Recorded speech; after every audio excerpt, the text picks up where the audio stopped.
her integrity throughout her career. She's the same gal I met in 2015.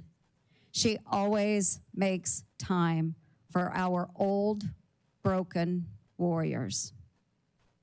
And colleagues, I will leave you with this. You know me. I trust Tulsi Gabbard. She will be honest with you. She will listen to your concerns. She will be receptive to your feedback. And rest assured, Lieutenant Colonel Gabbard loves this country, a fact proven by her willingness to put her life on the line to defend it. For over 20 years, she has put on the uniform and checked her political views at the door with one mission in mind: to protect and defend our great United States of America. Tulsi, duty, honor, and service have marked your life. Thank you for your extraordinary dedication to our nation, for embodying the values that make our military the best in the world, and for stepping up to serve yet once again as President Trump's Director of National Intelligence. Relationships matter. I urge my colleagues to support this nomination. My best wishes to you, Tulsi, and to your family. God bless our country. Thank you, Mr. Chair. Thank you, Senator Ernst. I know that Senator Ernst has a busy schedule to include a hearing for Dan Driscoll, the Secretary of Army nominee at the Armed Services Committee. I'm sure Senator Burr has to go on a fishing trip or something. So we will excuse both senators from the witness table.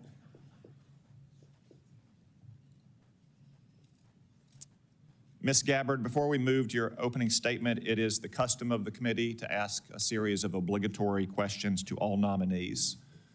First, do you swear or affirm to give this committee your full and truthful testimony? I do. Second, do you agree to appear before the committee here or in other venues when invited? Yes. Third, if confirmed, do you agree to send officials from your office to appear before the committee and designated staff when invited? Yes.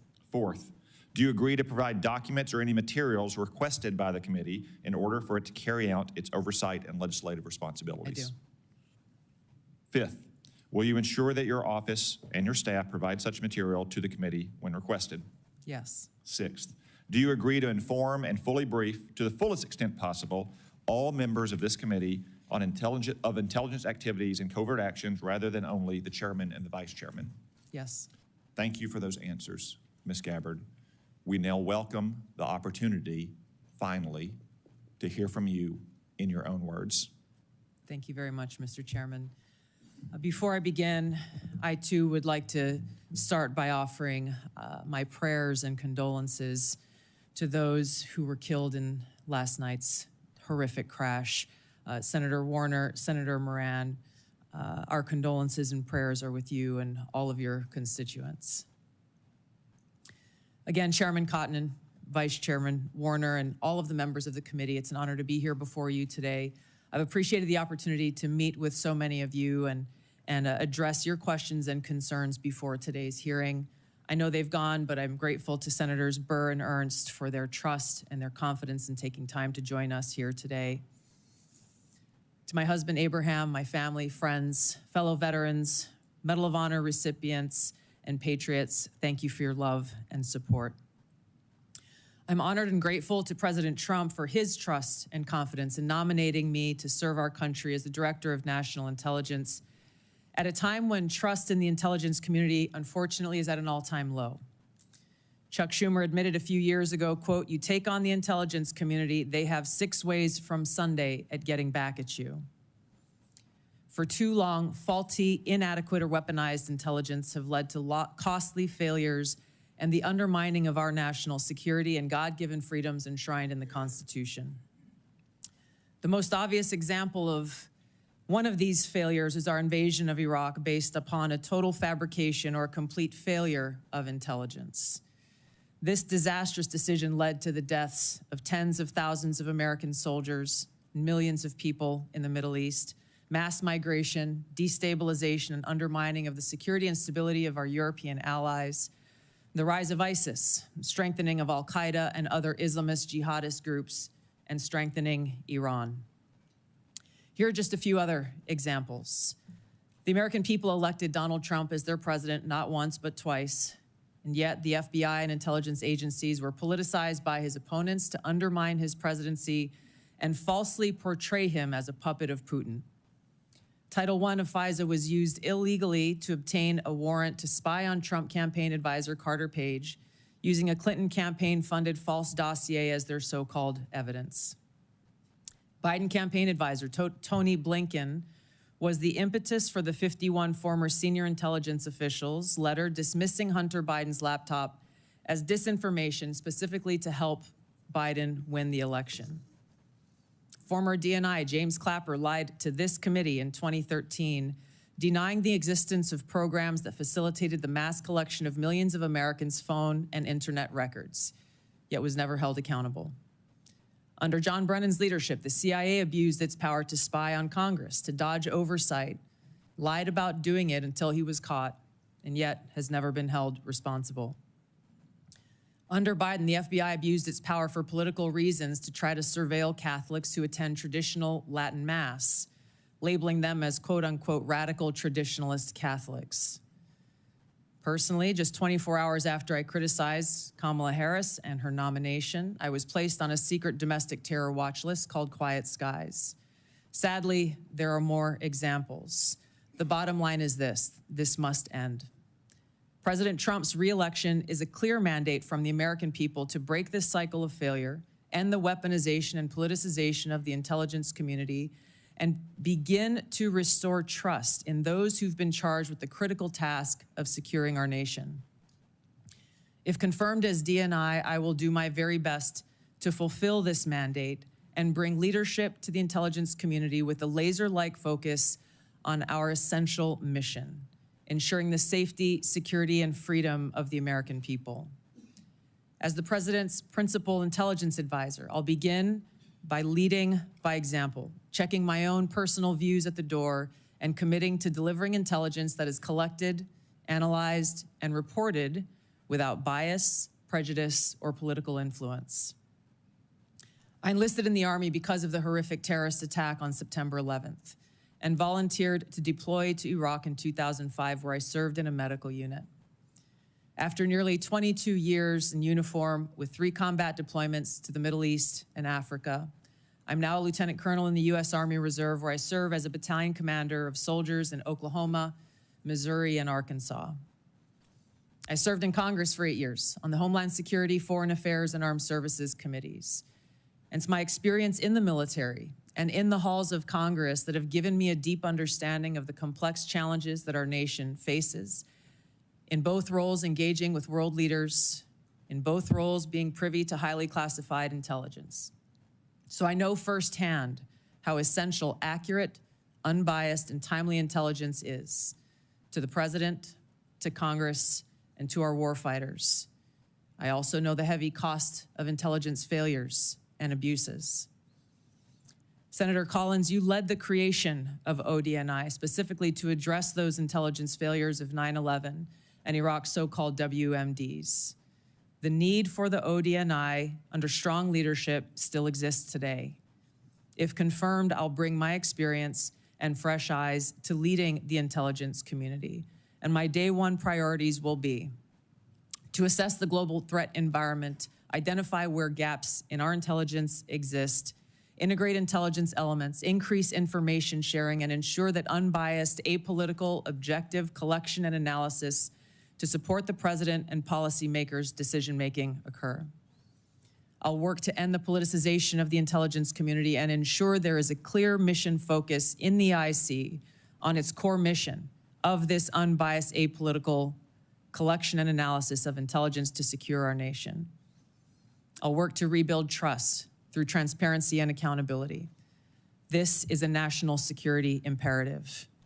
And I'll work to assess and address efficiencies, redundancies, and effectiveness across ODNI to ensure focus of personnel and resources is on our core mission of national security. Now, in my meetings that I've had with many of you, you expressed bipartisan frustration about recent intelligence failures, as well as the lack of responsiveness to your requests for information. Whether it's the surprise October 7th Hamas terrorist attack, to the sudden takeover of Syria by Islamist extremists, failures to identify the source of COVID, anomalous health incidents, UAPs, drones, and more. If confirmed, I look forward to working with you to address these issues. Ensuring the safety, security, and freedom of the American people is a mandate of leadership that rises above partisan politics. If confirmed, my commitment to the President, to you, and to the American people is this: I will do my very best to find the truth, no matter where it leads, and share that truth with President Trump, his advisors, and you in Congress, providing you with that unbiased, timely, and accurate intelligence as you make the tough decisions that'll impact the safety, security, and freedom of the American people. Now, before I close, I want to warn the American people who are watching at home. You may hear lies and smears in this hearing that'll challenge my loyalty to and my love for our country. Those who oppose my nomination imply that I am loyal to something or someone other than God, my own conscience, and the Constitution of the United States, accusing me of being Trump's puppet, Putin's puppet, Assad's puppet, a guru's puppet, Modi's puppet, not recognizing the absurdity of simultaneously being the puppet of 5 different puppet masters. The same tactic was used against President Trump and failed. The American people elected President Trump with a decisive victory and mandate for change. The fact is, what truly unsettles my political opponents is I refuse to be their puppet. I have no love for Assad or Gaddafi or any dictator. I just hate Al-Qaeda. I hate that we have leaders who cozy up to Islamist extremists, minimizing them to so-called rebels. As Jake Sullivan said to Hillary Clinton, quote, Al-Qaeda is on our side in Syria. Well, Syria is now controlled by an Al-Qaeda offshoot, HTS, led by an Islamist jihadist who danced in the streets on 9/11 and who was responsible for the killing of many American service members. Democrat senators in the past resorted to anti-Christian bigotry against some of President Trump's judicial nominees like Amy Coney Barrett and Brian Boucher. I condemn those actions as a Democrat in Congress at the time, as religious bigotry must be thoroughly condemned by all of us, no matter the religion. Unfortunately, there are some Democrat senators who still don't understand the principle of freedom of religion and Article 6 of the Constitution. Quote, no religious test shall ever be required as a qualification to any office or public trust under the United States. Unfortunately, they're once again using the religious bigotry card, but this time trying to foment religious bigotry against Hindus and Hinduism. If anyone is sincerely interested in knowing more about my own personal spiritual path of Hinduism, I welcome you to go to my account on X, where I'll share more on this topic. If confirmed as Director of National Intelligence, I will continue to live by the oath that I have sworn at least 8 times in my life, both in uniform and as a member of Congress. I will support and defend our God-given freedoms enshrined in the Constitution of the United States against all enemies, foreign and domestic, and I will bear true faith and allegiance to the same. Thank you very much for your time. I look forward to your questions. Thank you, Ms. Gabbard. A few reminders before we begin our 5-minute round of questioning. First, a reminder to the audience, once again, I will not tolerate disruptions or disturbances, either in favor of or in opposition to Ms. Gabbard. We all came to hear from Ms. Gabbard, not from you. 2 reminders to my colleagues. We'll have a 5-minute round of questions. Not 5.5, not 6, 5-minute round. We will also have a closed session after this hearing in which you'll have another 5-minute opportunity to ask questions. Second, if any question, as Senator Risch alluded to, begins to approach the line of classified material, my crack staff will advise me, and I will ask you to hold the question until we get to a closed setting. Mr. Chairman, could I just inquire? I was under the understanding that if in the open round, because this is the only time the American people will be able to see this judgment, you'd agreed if certain members needed to ask a second round of questions in the public setting, that would be available. As is our custom, if a member waits until the end of the opening round and has a follow-up question, then we will permit that follow-up question. Thank you, Mr. Chairman. Ms. Gabbard, if confirmed, you'll be entrusted with our nation's most important secrets. We're all entrusted with that information to serve the American people and to keep our country safe. Unfortunately, as you said in your opening statement, we've seen too many instances in recent years of people who were trusted with classified information and went on to abuse and politicize that trust. For example, in October 2020, more than 50 former intelligence officers, many of whom still held a top secret clearance, wrote a letter invoking their credentials to make false claims about Hunter Biden's laptop, likely being Russian disinformation. Do you agree that this was an example of intelligence professionals abusing and politicizing their past positions and credentials? Yes, Mr. Chairman, I do, and it is an example of what needs to end and why the American people elected President Trump to bring about those necessary reforms. Thank you. Will you commit that no one who abuses his past position and credentials in this fashion will hold a security clearance in the future? Yes. Thank you. Now, I want to be fair to my Democratic colleagues. Such abuses aren't just a problem on the left. Also in 2020, President Trump's former national security advisor, John Bolton, published a book in which he revealed sensitive conversations with the president on national security matters, including highly classified information. He didn't submit this book for review and approval to ensure that our national security secrets were protected. Do you agree that John Bolton's actions likewise undermined public trust? Yes, Mr. Chairman. Will you commit that no one who so abuses his past position and risks the exposure of classified information by publishing a book without submitting it for review and getting approval before publication will hold a security clearance again or be trusted with classified information again? Yes. Thank you. Let's move on to the topic of ODNI reform that I mentioned in my opening statement. Congress originally envisioned the ODNI to be a small coordinating agency that directs, rather than replicates, the now 18 constituent agencies that make up our intelligence community. Over the years, however, the ODNI has strayed from this vision to an organization that now publicly boasts nearly 2,000 people, more than half of whom are not detailed from an intelligence agency, but rather are career ODNI bureaucrats. They've even developed centers that are producing their own analysis. Will you commit today to working with this committee to restoring the ODNI to its original size, scope, and function?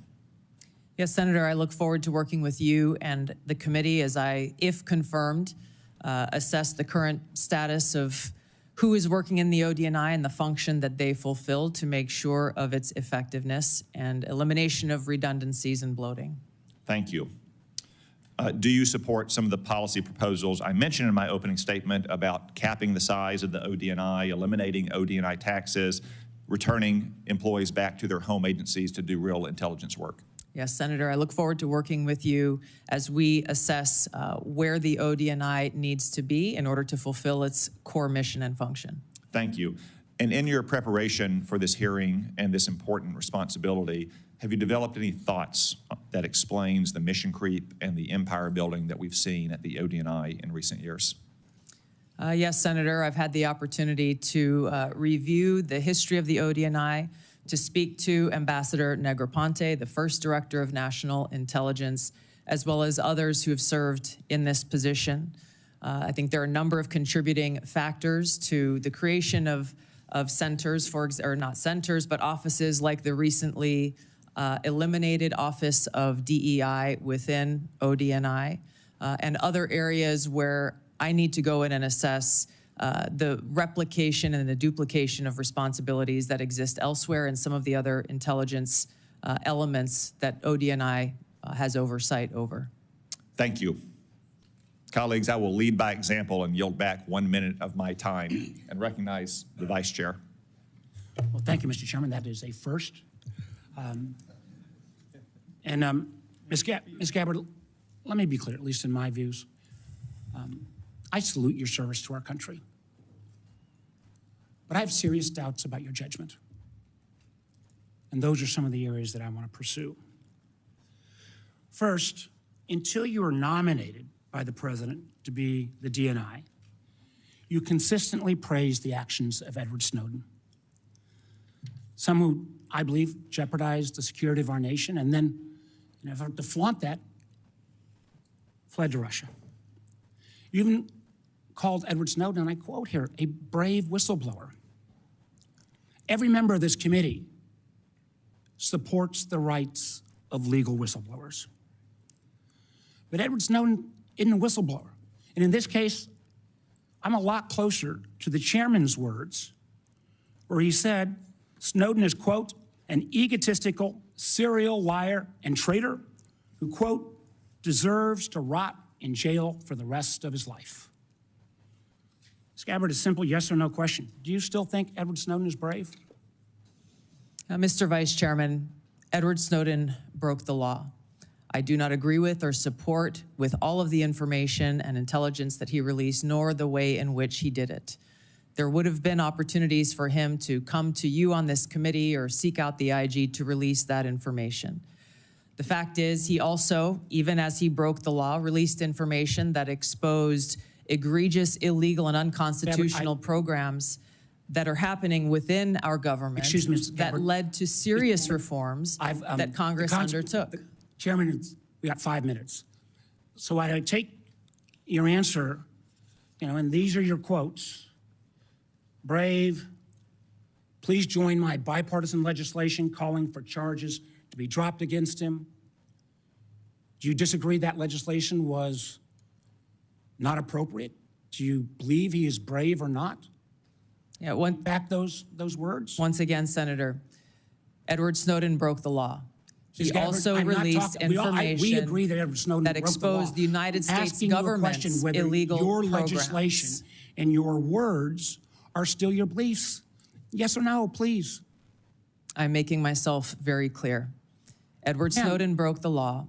He released information about the United States government's illegal activities. Ma'am, if I may just finish my thoughts, Senator. In this role that I've been nominated for, if confirmed as Director of National Intelligence, I will be responsible for protecting our nation's secrets, and I have 4 immediate steps that I would take to prevent another Snowden-like leak. Ma'am, I would simply ask you again. I don't think you're going to answer.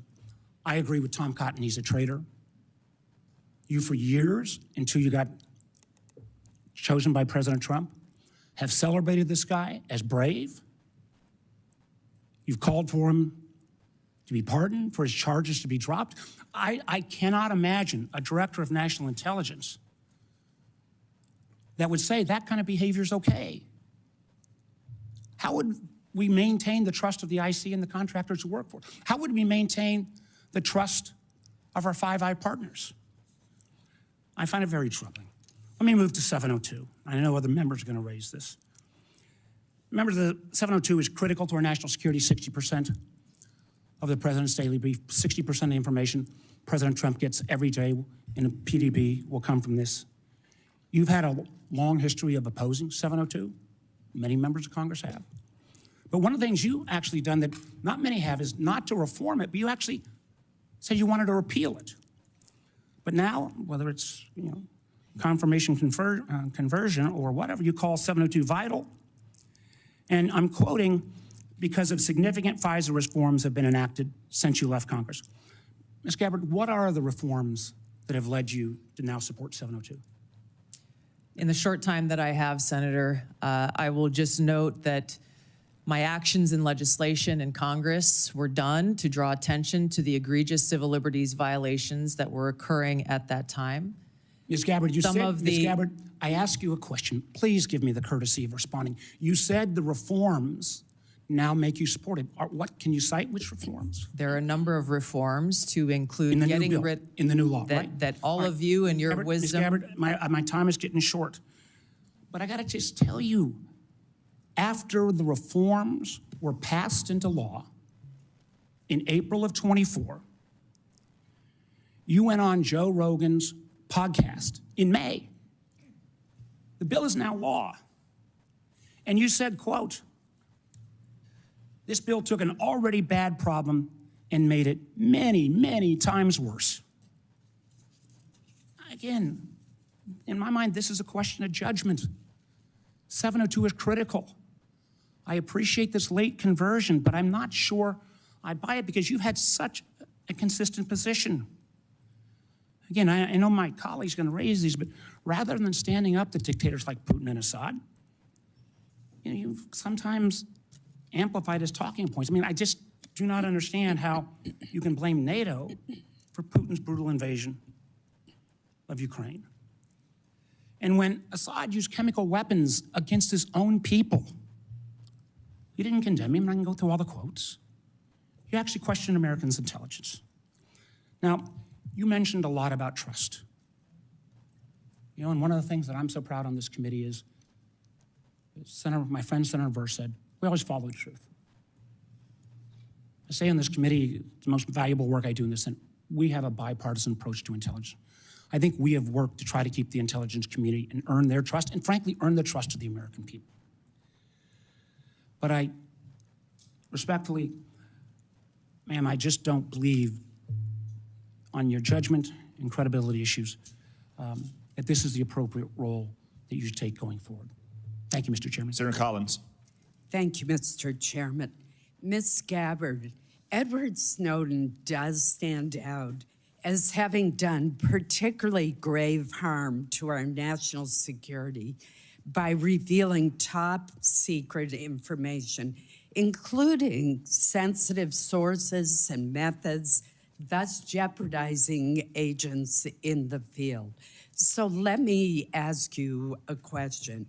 If confirmed, would you support or recommend a pardon or any kind of clemency for Edward Snowden?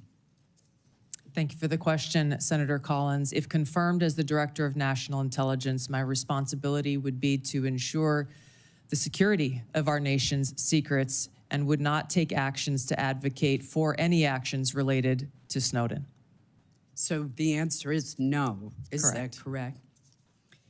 In 2020, you introduced the Protect Brave Whistleblowers Act, which would amend the Espionage Act to make it more difficult to prosecute individuals who reveal classified information. In particular, the bill would allow individuals to disclose even top secret information as long as it's not done with the specific intent to injure the United States or advantage any foreign nation.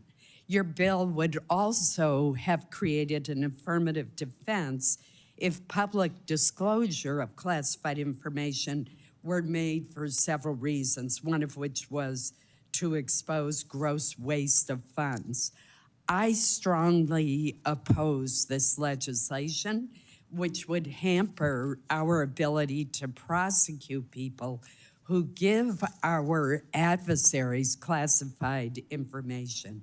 So let me ask you this. Ms. Gabbard, do you still support providing individuals who have access to top secret information with the ability to make their own decisions regarding whether that information should be publicly disclosed, even though disclosure may cause tremendous harm to our country or our allies? Senator, we cannot and should not have individual vigilantes within the intelligence community making their own decisions about how and where and when to expose our nation's secrets. The intent of the legislation that you have pointed out was pointed towards ensuring due process for those who are charged under the Espionage Act in a court of law. This is a law that has been abused in some cases and used for political purposes. President Obama charged more people under the Espionage Act than all other presidents combined. If confirmed as the Director of National Intelligence, my sole focus and goal would be our nation's security, which includes ensuring the security of our nation's secrets. And I would work to make sure that we don't have any disclosures or vigilantes taking it upon themselves. There are numerous legal paths that will protect this information for those who feel they have concerns. And I look forward to working with you and this committee on making sure that those protections are known by every single person in the workforce and effectively implemented. So you do not support allowing individuals to make their own decisions without authorization to disclose secret information, classified information? Yes, and I believe we have the legal structure in place for those who have concerns to address them. As you know, there has been speculation in the press that you met with Hezbollah, a terrorist organization affiliated with Iran. Have you ever knowingly met with any members, leaders, or affiliates of Hezbollah? No, and it is an absurd accusation. Let me ask you one final question in the short time we have left. With Hamas, ISIS-K, the Houthis, all the Iranian proxies in Syria and Iraq, Yemen, and Al-Qaeda all posing general resurgences in the Middle East, Africa, and Central Asia, I'm alarmed at the lack of focus by the IC on this threat to our safety. We don't want to have to call you back to this room after a terrorist attack and ask, how did the IC miss this? Great power competition, China, Russia, definitely pose threats to our country, but the terrorist threat is arguably the most imminent threat, according to former FBI Director Chris Wray. If confirmed, what would be your strategy to refocus the IC on the terrorist threat to our country and to Americans abroad?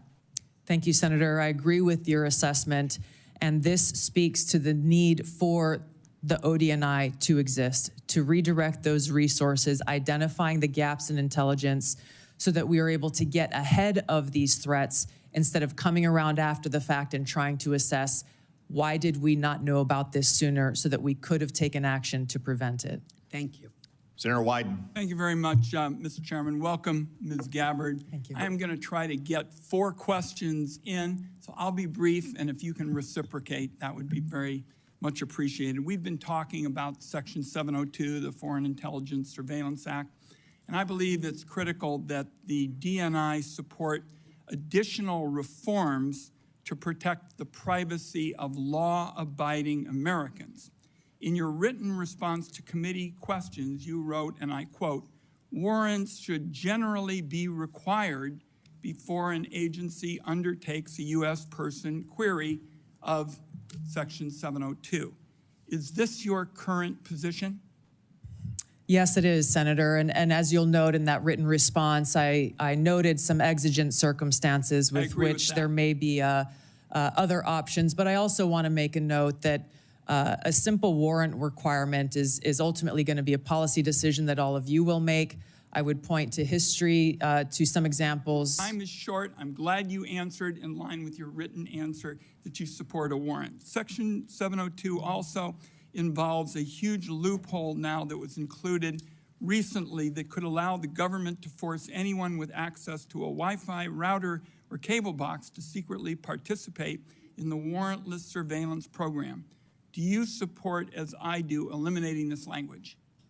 Senator, I would have to look more into that and assess, if confirmed, what the impacts of the implementation of the existing safeguards are and come back to you and Congress as you look at reauthorization. It is a massive loophole, and I hope to hear, after you've looked at it, that you'll be supportive of my efforts. Let me turn now to the question of the Inspector General situation. Can the President of the United States refuse to fund the Inspector General for the intelligence community despite appropriations from Congress? And here I'd like a yes or no. Senator, I don't know about the legal authorities, but I understand the essential role that the inspectors general play. And if confirmed, look forward to empowering our inspector general to fulfill their responsibility. Good, because Congress either has the power of the purse or it doesn't.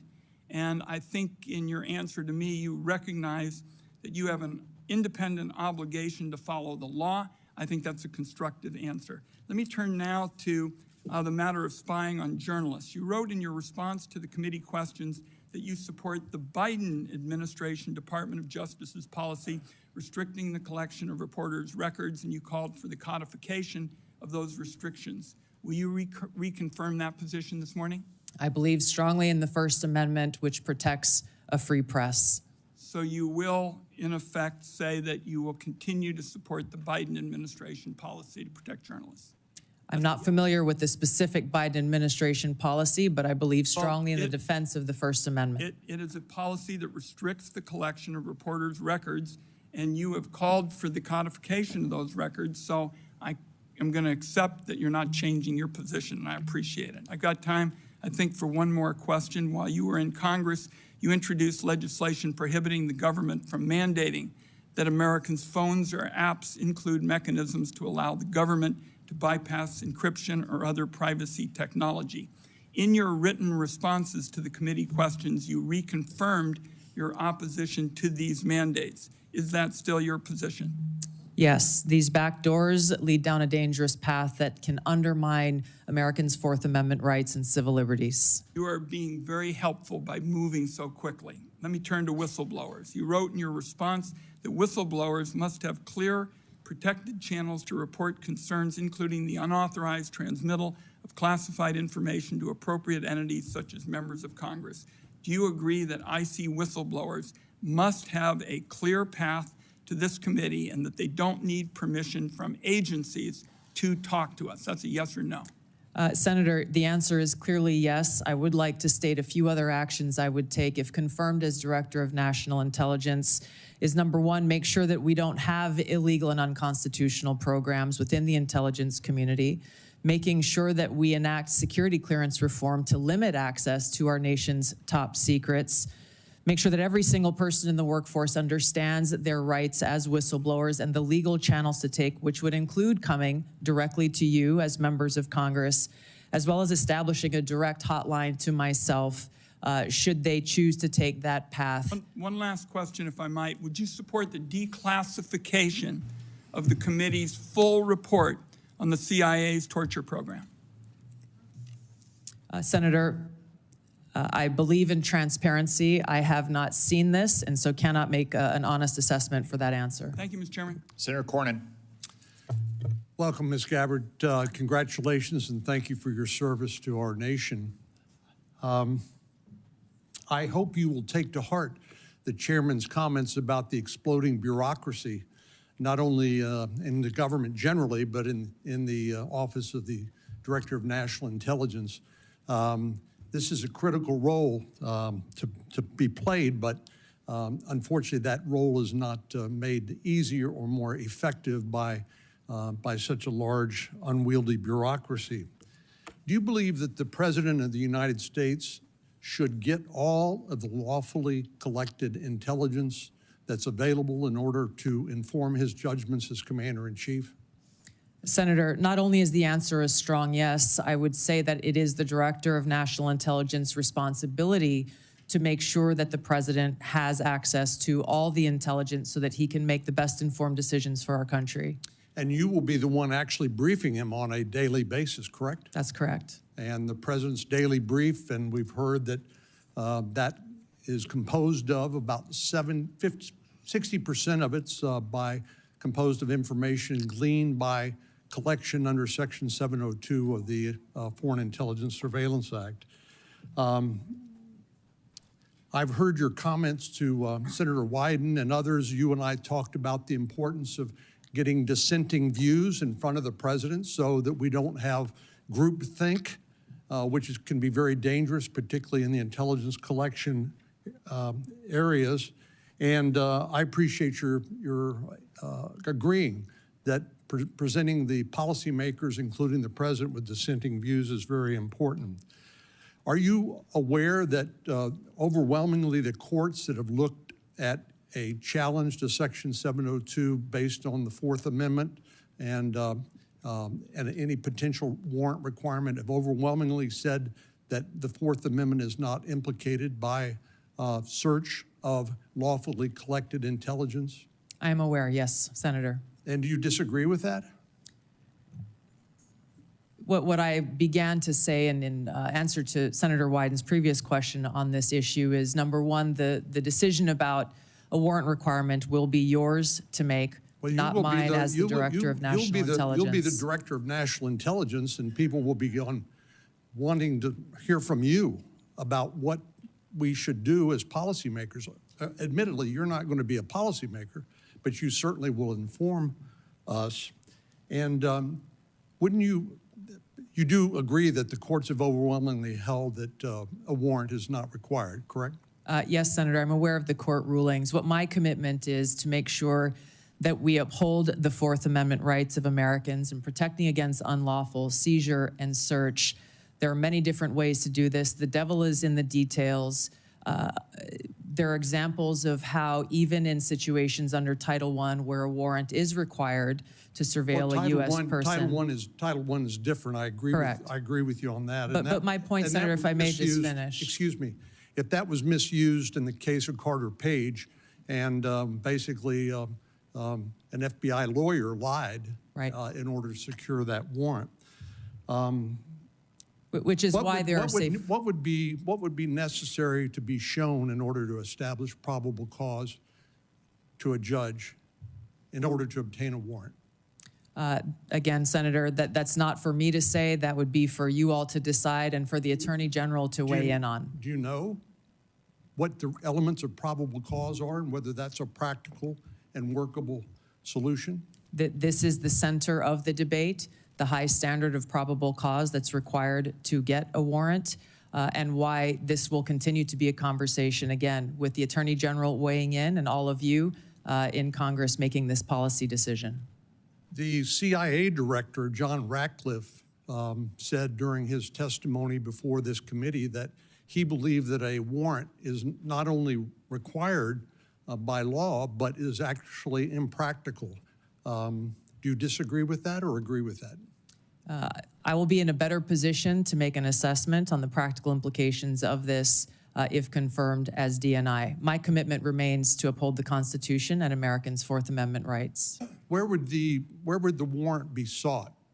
Would it be in the Foreign Intelligence Surveillance Court, or would it be in some other Article III court? My understanding is that it would be in the Foreign Intelligence Surveillance Court. Are you aware of the fact the Foreign Intelligence Surveillance Court has held that a warrant is not required? I am aware. Thank you. Thank you. Senator Heinrich. Thank you, Chairman. Welcome. You traveled to Syria and Lebanon in January 2017.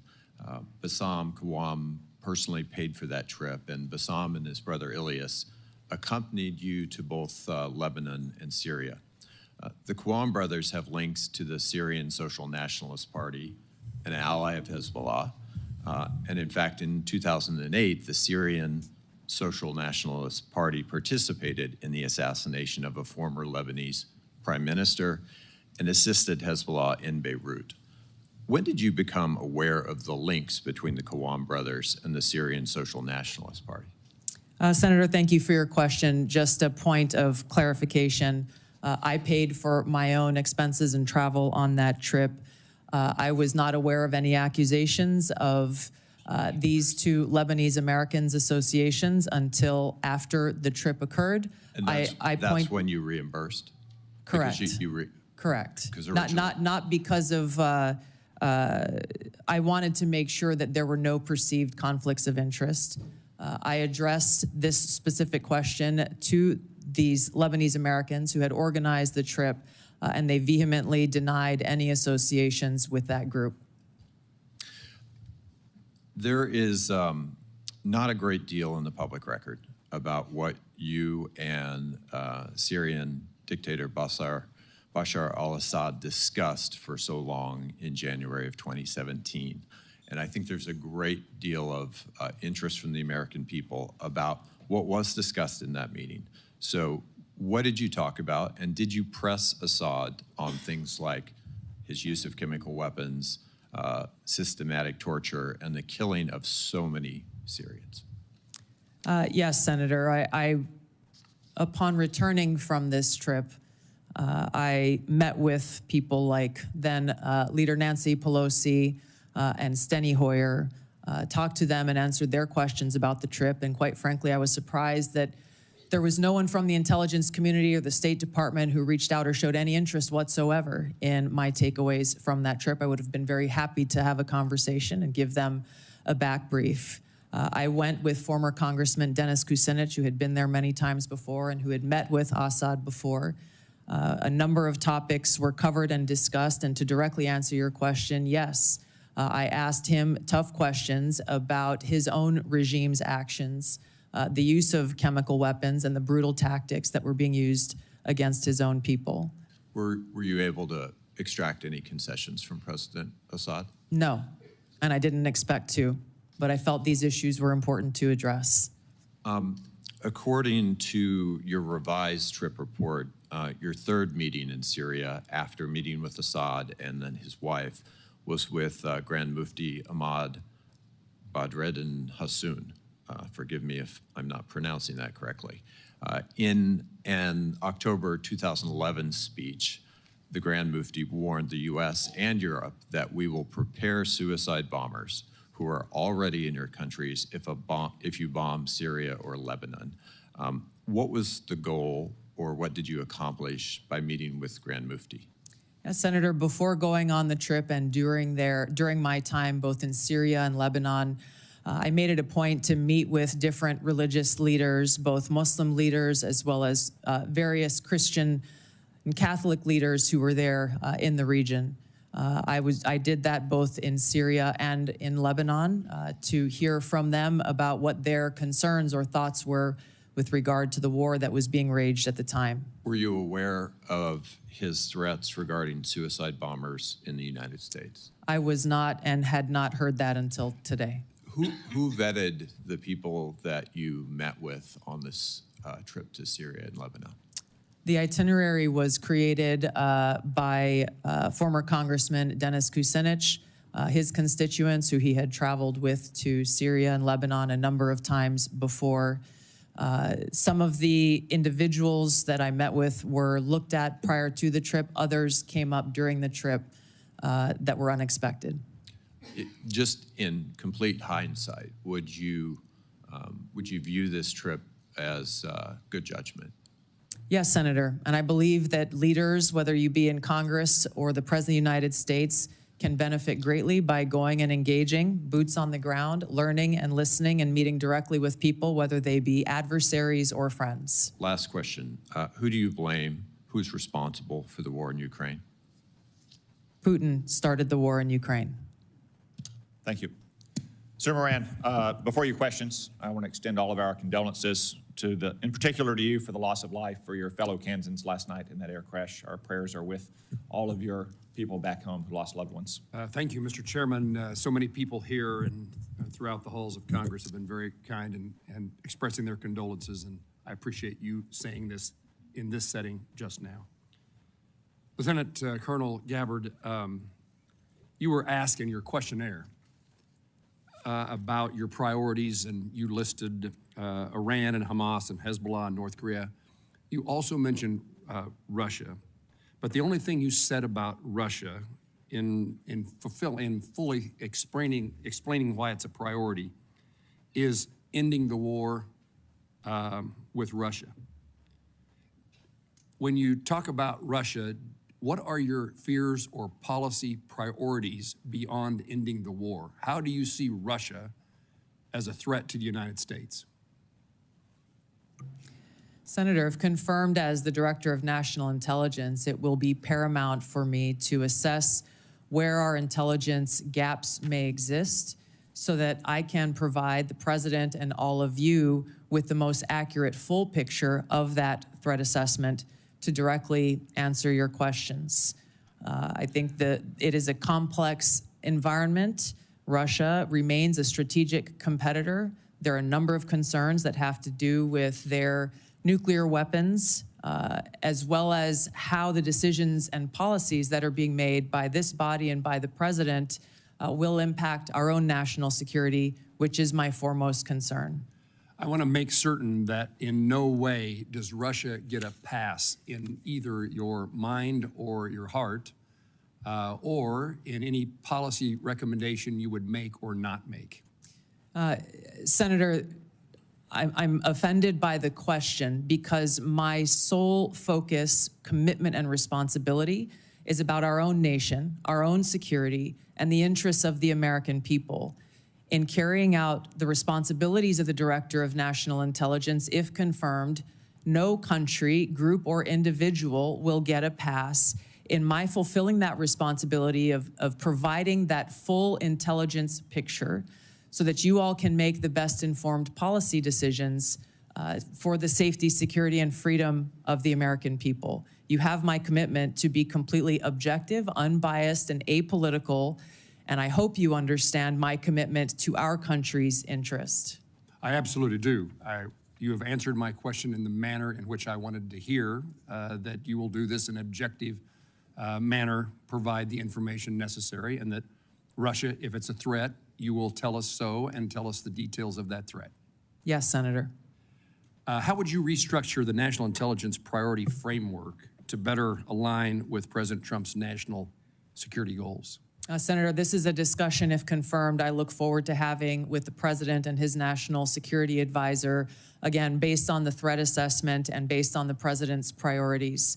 He has spoken about a number of different priorities in different parts of the world.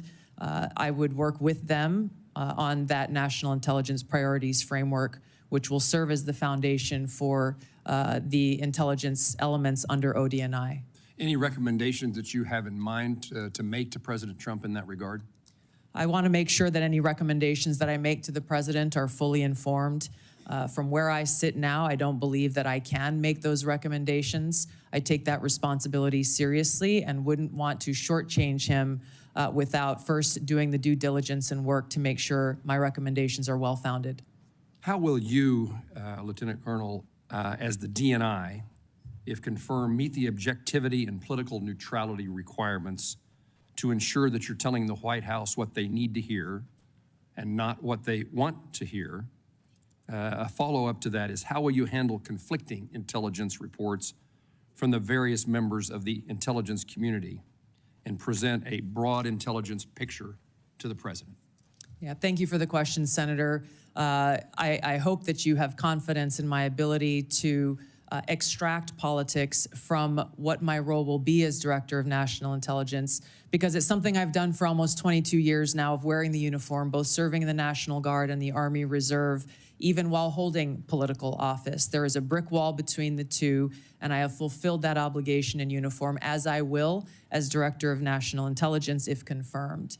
I think the President, I know the President values hearing a lot of different views, and I would make sure that in the intelligence community's responsibilities that dissenting views are not only allowed, but encouraged, and where they present themselves, make sure that the President and you as policymakers are aware so that you can make your best informed decision.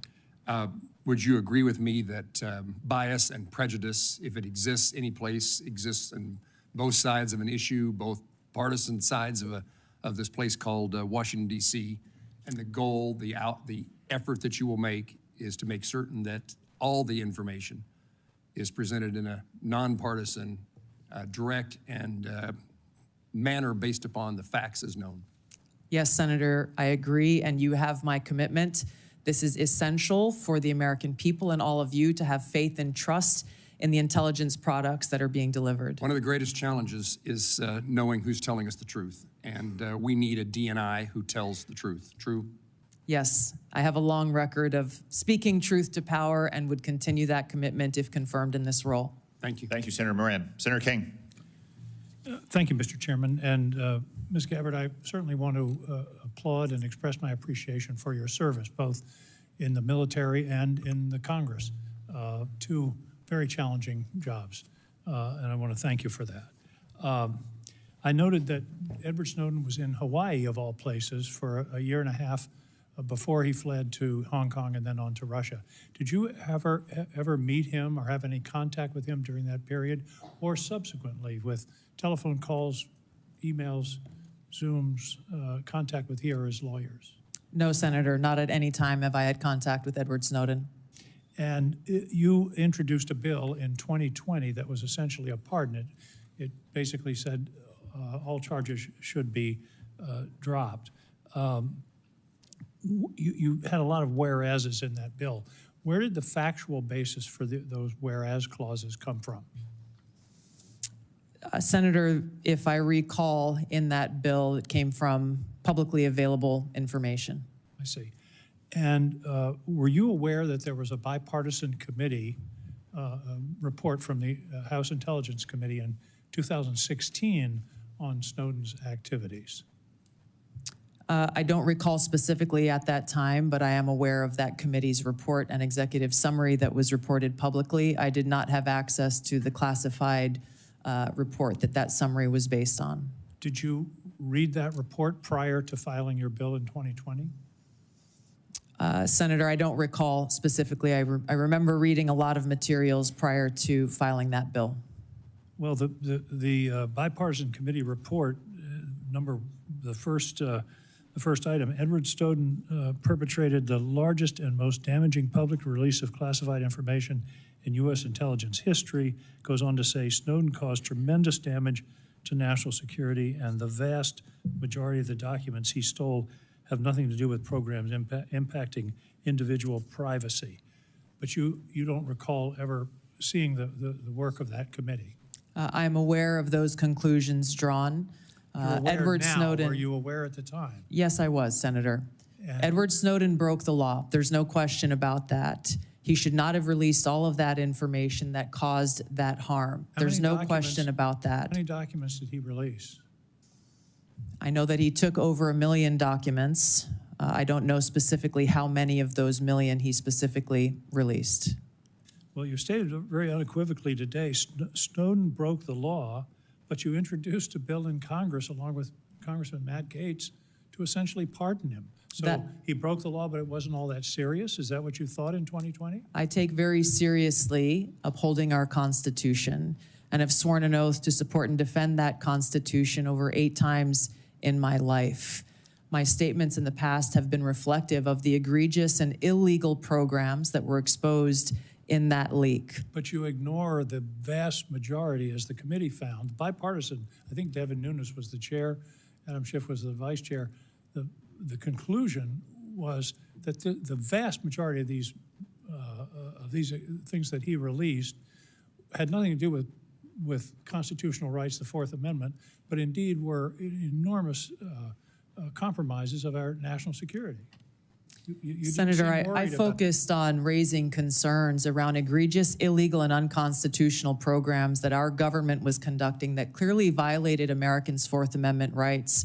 I think the most important thing that I hope all of you find to be relevant here is that if confirmed as Director of National Intelligence, I would take seriously the responsibility to protect our nation's secrets, just as I have for almost 20 years of holding a security clearance of some sort myself, either secret or top secret, and have never once violated the responsibility and privilege that comes with holding that clearance, and have a specific action plan in place to make sure that there is not another Snowden-type leak in the future. I think you testified that you never saw the classified version of this report. That's correct. On page 22 of the report, there's a heading that's not classified that says, what damage did Snowden cause? And then there's a lot of redacted material. Did that not raise a red flag for you? Or do you not recall Edward seeing Snowden that? broke the law. Like I said, I did not have access to that classified. Did you seek access to it? I believe so, yes. This was quite some time ago. But you still introduced your bill to essentially give I him a take pardon. very seriously the protection of American civil liberties and our Fourth Amendment rights. If confirmed as Director of National Intelligence, I'd make sure that there is no further Snowden-type leak in the future, and that those who have concerns have legal channels to raise those concerns so that we don't violate and release our nation's secrets. There are about 20 Thank you, countries in Senator the King. world that don't. Senator King, time has expired. Senator Langford. Tulsi, it's good to see you again. Thanks for the time Thank you. that we got a chance to be able to spend together and be able to talk through a lot of these issues. Thanks for your service to the country, both in Congress, though you were in the wrong party at the time, and your service to the country through your service there, including in my great state in Oklahoma, that you had the opportunity to be able to serve there. I want to give an opportunity for you to be able to answer a few things on it, and I want to set some context. There's been a lot of questions about 702 and about Edward Snowden, and it may seem like this is repetitive to be able to come through it, but there are thousands of intelligence employees and folks that they have also taken an oath to the country and to the Constitution. They serve our country every day. They're the folks that don't have a uniform on, that no one ever says thank you to them, and no one ever buys them lunch because people don't know who they are. But they every day put their lives on the line, and they work very hard to be able to protect Americans. And when Edward Snowden got mad at his employer that he didn't get the promotion that he wanted and started harvesting information, and then found some things that he didn't like on it, and then kept going, and then released them to media and went to China, and then went from China to Russia and became a Russian citizen and continued to be able to layer out intelligence unrelated to the civil liberties of any American, and then said, I have more and I can release them at any time I want. They don't see him as brave. They see him as a traitor. And the concern among so many here, and I think what a lot of the folks in the intelligence community that you'd have the responsibility to oversight is, they want to hear that you also believe the same thing, that not just he broke the law, but that he's a traitor, because they don't want that to ever happen again. And all the sources that they had, that they trusted and that trusted them, now their lives were at risk. And all the programs that they had that were determined lawful all collapsed, and that intelligence then was gone, and the president didn't have access to a lot of information for decision making. So this is a big deal to everybody here, because it's a big deal to everybody that you'll also oversee in that role as well. And so it's helpful for them to be able to hear your heart on this. So was Edward Snowden a traitor? Senator, my heart is with my commitment to our Constitution and our nation's security. Ours too. Thank you. Yeah. I have shown throughout my almost 22 years of service in the military, as well as my time in Congress, how seriously I take the privilege of having access to classified information and our nation's secrets. And that's why I'm committed, if confirmed as Director of National Intelligence, to join you in making sure that there is no future Snowden-type leak, and I would do so by taking 4 specific actions. Number 1, again, to make sure that there are no illegal and unconstitutional programs, limiting in a big way those who have access to our nation's top secrets through security clearance reform, making sure that every single person in the workforce knows about the legal whistleblower channels available to them, and making sure that there's a direct line available to me should anyone have concerns. If people choose to step outside of those legal channels to raise any concerns about programs or actions that exist within the intelligence community that are classified, there will be no excuse to do so, and they should be charged and prosecuted under the law. Was he a traitor at the time when he took America's secrets, released them in public, and then ran to China and became a Russian citizen? Senator, I'm focused on the future and how we can prevent something like this from happening again. So you would have the responsibility to be able to give counsel to the president, which is a great privilege. You already have his ear, quite frankly, and y'all have a great relationship on that, which is very beneficial. But when President Trump chose to take the strike on Soleimani, he was also at that same time going through an impeachment in the House. And you were kind of tough on him at the time about that. You called it a declaration of war. You said that the Soleimani strike will lead to an outcome that will further undermine our national security. As a member of Congress, I also take seriously declaration of war and our responsibility in that. He was acting in a way that he came out and the intelligence gave that Soleimani was in the process of preparing a strike on American citizens and those folks that were in the field at the time. I guess the question that I have is, the ODNI will sit with the president, will provide options to the president and say, here are the options that you could take. would you have presented a Soleimani strike at that time, looking back at it now in retrospect and saying this is an option you could take and here's how to be able to do it? Yeah, thank you, Senator. It's an important question.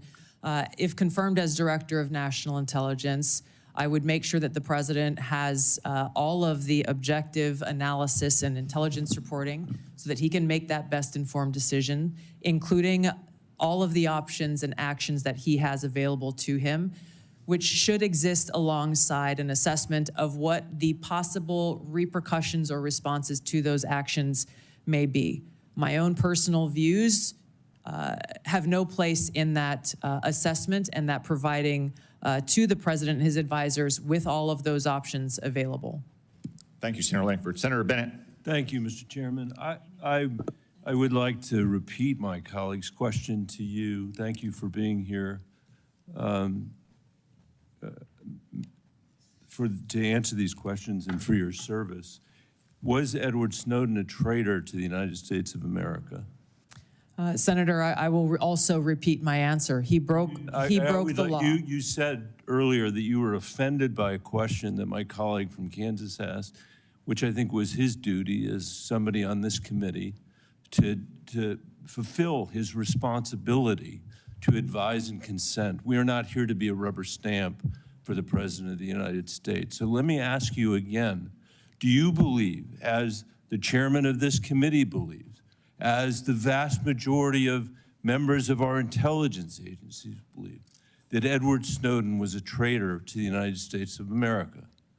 Senator, if confirmed as Director of National Intelligence, I will work with you to make sure that there is not another Snowden-like leak. Media. It's not a moment to propagate theories, conspiracy theories, or attacks on journalism in the United States. This is when you need to answer the questions of the people whose votes you're asking for to be confirmed as the Chief Intelligence Officer of this nation. As my colleague said, this is not about you. It's about the people that serve the intelligence agencies of the United States.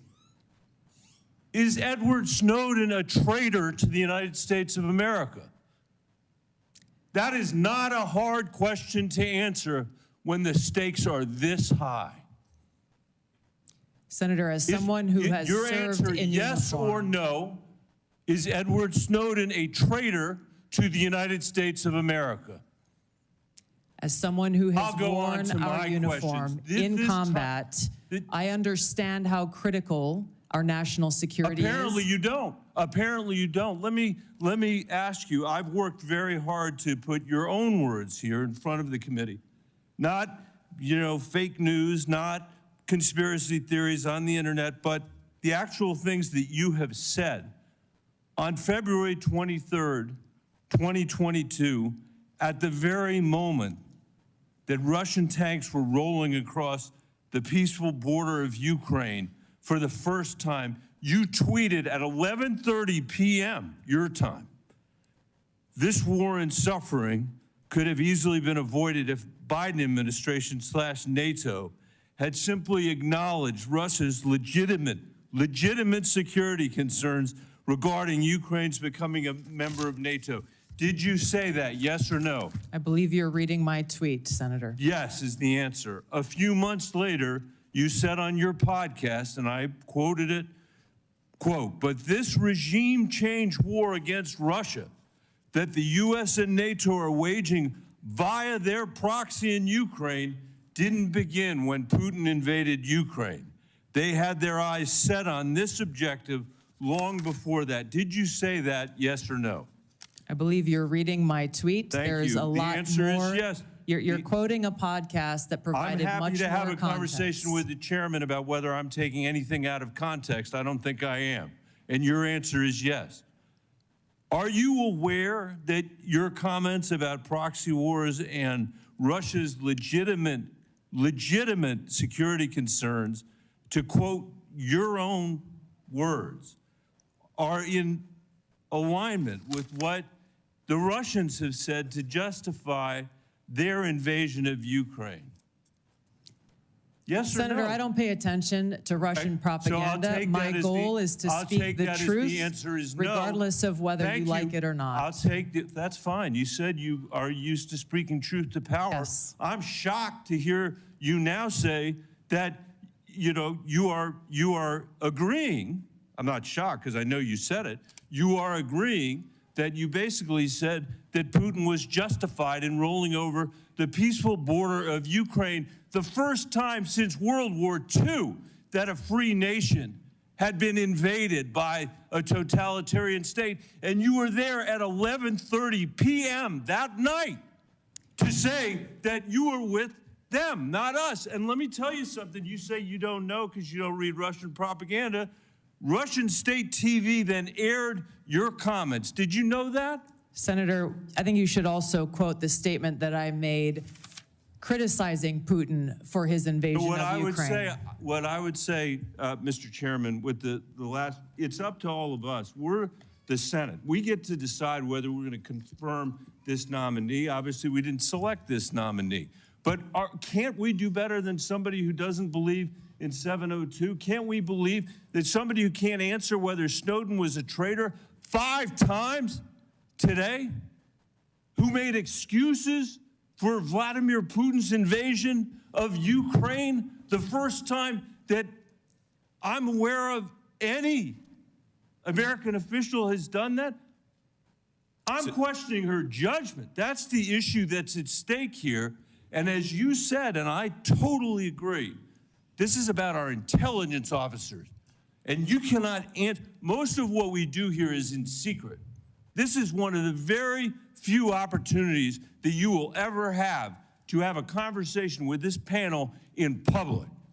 And the record is going to be very clear about the position you took with regard to Edward Snowden. And the record is going to be very clear about your reaffirmation of the statements you made in the middle of the night when Russia was invading the free country of Ukraine. And Senator I hope Bennett, we will take that in consideration when Senator we Bennett, have this vote. Your time has expired.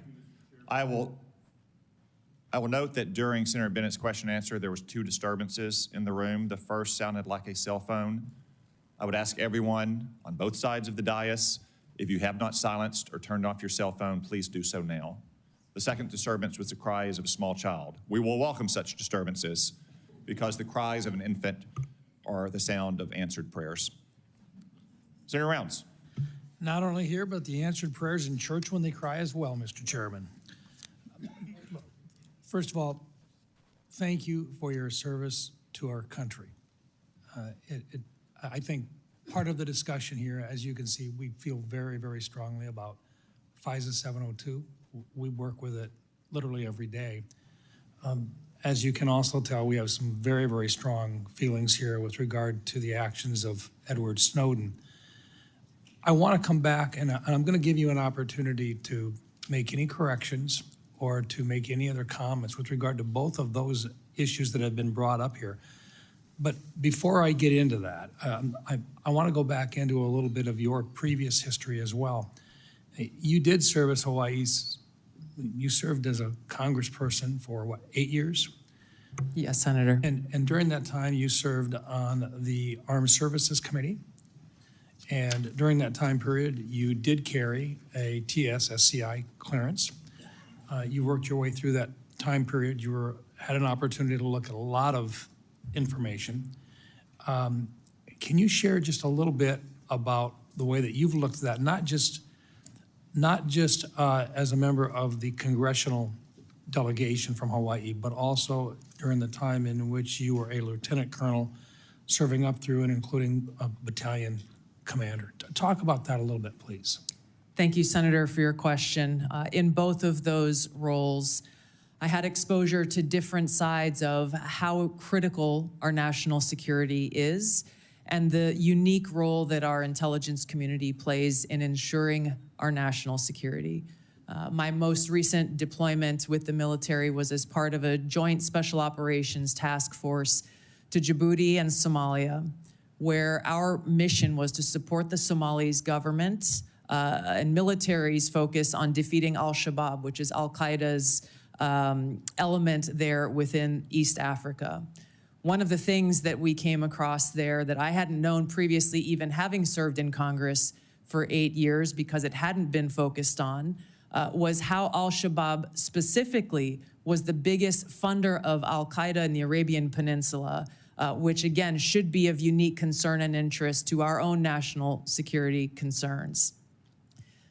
Being able to engage with world leaders in both capacities, in uniform and as a member of Congress, being a customer of intelligence in both of those roles, gives me a unique perspective, if confirmed as Director of National Intelligence, to come in with fresh eyes, to come in with some of the frustrations that I experienced as a member of Congress with the lack of information that we received from the intelligence community, oftentimes feeling as though everything we heard in a brief could have been read in the newspaper that morning, and the essential oversight role that all of you play here in Congress. You are unable to do so unless you are equipped with that intelligence and information. I'm committed to fulfilling that responsibility if confirmed as Director of National Intelligence. Okay, now, when you and I first met, I told you that I thought you needed to kind of take a change in the direction that you were going with regard to how you were approaching the private conversations, and that we wanted you to sit down and meet with some folks who were directly involved in gathering the intelligence and so forth.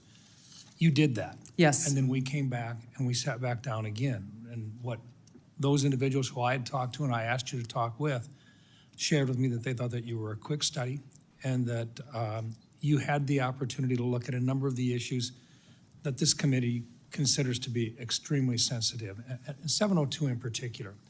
Now, I've got about a minute left, but I want to give you an opportunity in front of this committee to share your position in your own words about how strong or how much it is needed with regard to the continuation of 702 and your support for it. Thank you, Senator. 702 provides a unique security tool and capability that is essential for our national security. There are a number of areas that we would be blind from a national security perspective without this capability. It also must exist next to having safeguards in place to ensure Americans' civil liberties are protected. As you know, Senator, it is illegal under 702 to target any U.S. person. There are several other sections within FISA that speak to some of the civil liberties reforms that you all passed in last year's legislation. So let me finish with this. 702 in its current form stays in effect for the next year.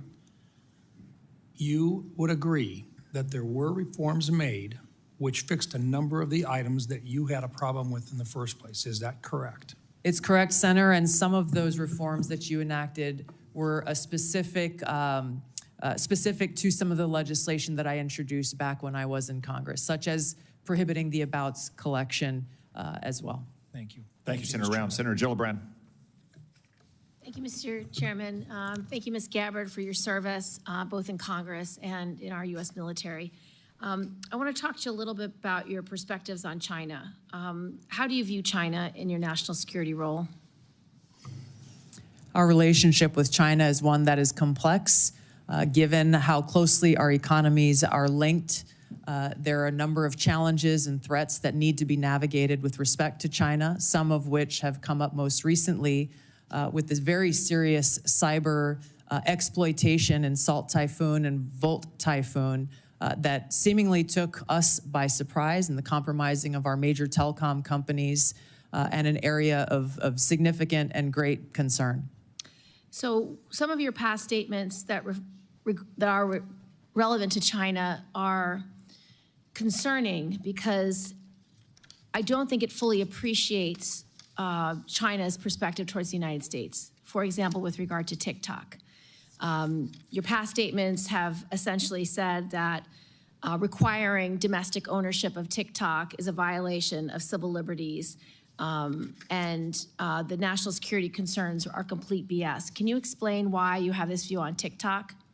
The position that I previously made, obviously not as a member of Congress, as you consider the TikTok legislation, were centered around the protection of Americans' First Amendment rights and the lack of data privacy legislation, frankly, that would apply to TikTok, Facebook, X, all of these different social media applications that collect on us as users of these applications.